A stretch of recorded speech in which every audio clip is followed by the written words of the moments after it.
Terus aku mikir, "Ih, siapa sekarang apa gimana?" Assalamualaikum warahmatullahi wabarakatuh. Doang.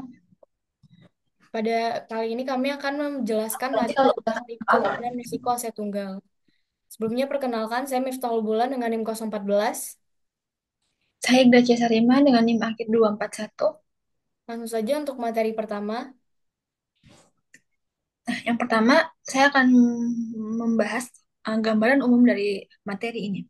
Yang pertama, kenapa topik ini penting? Nah, di dalam dunia investasi, setiap keputusan menanamkan dana ke suatu aset pada dasarnya adalah keputusan untuk mengambil risiko demi memperoleh potensi imbal hasil. Namun, realitanya di pasar modal menunjukkan bahwa imbal hasil atau return yang diterima investor seringkali tidak sejalan dengan ekspektasi di awal. Nah, hal ini memunculkan dua sisi krusial dalam analisis investasi, yaitu ada return dan risiko. Ketika kita berbicara tentang aset tunggal, baik itu saham, obligasi, atau instrumen keuangan lainnya, investor dihadapkan pada tantangan untuk mengevaluasi dua hal. Yang pertama, seberapa besar keuntungan yang bisa dihasilkan, dan yang kedua, seberapa besar ketidakpastian terhadap keuntungan tersebut. Nah, return realisasi itu yang tercermin dari data historis sebenarnya lebih dari sekedar angka masa lalu. Itu tuh berfungsi sebagai cermin yang memberikan petunjuk bagaimana kinerja suatu aset dalam kondisi pasar tertentu. Namun, apakah masa lalu bisa selalu digunakan untuk memprediksi masa depan? Nah, disinilah muncul peran dari return expectation, yaitu gambaran ke depan berdasarkan kegiatan berdasarkan berbagai kemungkinan yang sangat bergantung pada informasi, asumsi, dan proyeksi. Sayangnya, ekspektasi selalu mengandung ketidakpastian. Risiko itu muncul karena perbedaan antara return yang diharapkan dengan yang pada akhirnya terjadi atau realisasinya. Nah, risiko ini bisa bersumber dari berbagai hal seperti volatilitas pasar, perubahan suku bunga, kebijakan pemerintah, bahkan sentimen investor. Nah, dalam konteks aset tunggal, risiko ini tidak bisa ditekan melalui diversifikasi, sehingga pengukuran dan pemahaman terhadap risiko menjadi sangat vital. Oleh karena itulah, analisis return dan risiko aset tunggal bukan hanya soal memahami angka-angka, tetapi juga soal kemampuan membaca sinyal pasar, mengelola ketidakpastian, dan menyelaraskan strategi investasi dengan toleransi risiko investor. Seorang investor yang cerdas tidak hanya fokus pada potensi keuntungan, tapi juga pada stabilitas dan probabilitas tercapainya keuntungan tersebut. Nah, submateri yang selanjutnya itu return realisasi. Return realisasi itu merupakan hasil nyata yang kita dapatkan dari investasi. Kayak seberapa besar sih atau seberapa banyak sih saham yang naik atau turun, dan dividen yang diterima selama periode tertentu. Nah, ini tuh menjadi cara untuk mengetahui apakah investasi yang kita pilih itu memberikan keuntungan atau malah memberikan kita rugi. Tapi meskipun return realisasi itu menunjukkan hasil yang udah terjadi, penting juga untuk diingat kalau harga aset bisa naik, bisa turun. Jadi ada risiko yang nggak bisa kita hindari.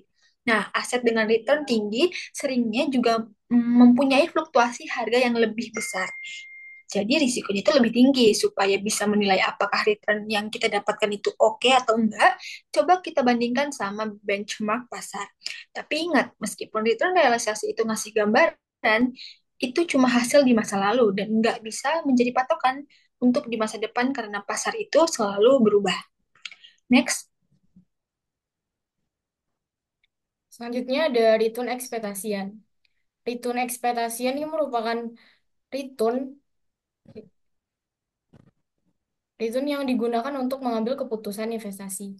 Return ini penting dibandingkan dengan return historis karena return ekspektasian merupakan return yang diharapkan dari investasi yang akan dilakukan.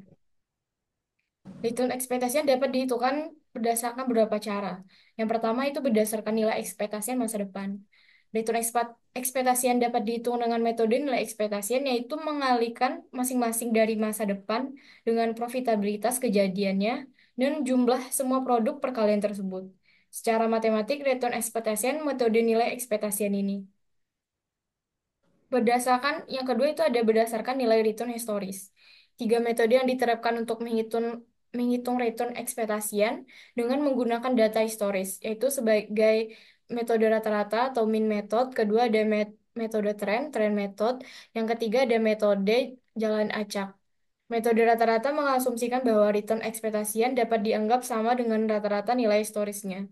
Menggunakan rata-rata return historis tidak mempertimbangkan pertumbuhan dari return-returnnya. Jika pertumbuhan akan diperhitungkan, return ekspektasian agar dapat dihitung dengan menggunakan teknik tren. Metode random walk beranggapan bahwa distribusi data return bersifat acak sehingga sulit digunakan untuk memprediksi sehingga diperkirakan return terakhir akan terulang di masa depan.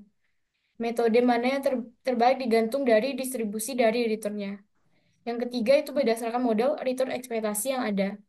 Model-model untuk menghitung return ekspektasi yang sangat dibutuhkan model yang banyak digunakan adalah single model dan model CPAM. Next.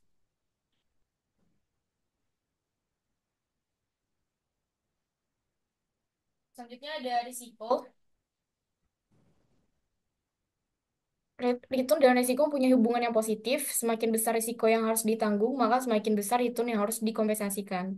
Risiko sering dihubungkan dengan penyimpanan atau deviasi dari outcome yang diterima dengan diekspektasi.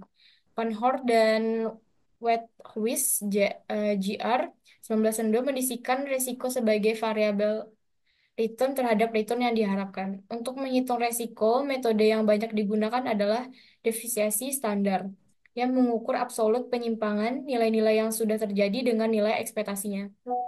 Next. Sekian presentasi dari kelompok kami. Terima kasih.